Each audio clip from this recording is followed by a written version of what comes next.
Well, my name is Sophie Rushton-Smith and I'm the corner plot. I am a home cook.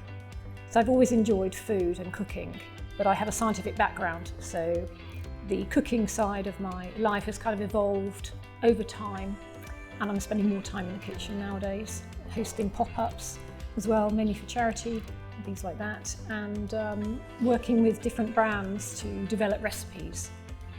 So my favourite things to bake are, I like making bread a lot because I love the aromas.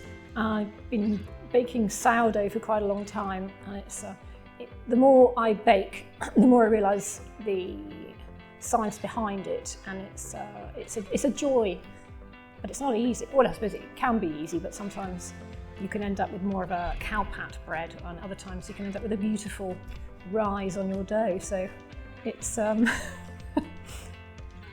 random.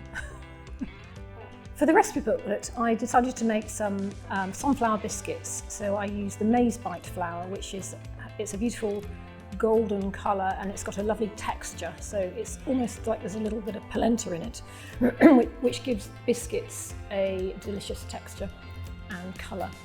So they're very buttery and shortbready, and I've filled them with a white chocolate ganache and then a lemon curd centre to give it a little bit of acidity. Oh, well, my top tip, well, I've got two top tips, if I'm allowed two top tips. One is, if a recipe states a certain amount of flour, trust it, because 99.9% of the time it will be the right amount, and it might create a stiffer dough or a very wet dough, but don't add more flour if you think it's too wet, because sometimes that's the way it's supposed to be. And the second top tip, which I've experienced a few times recently, is always make sure your yeast, if you're using dried or fresh yeast, is fresh.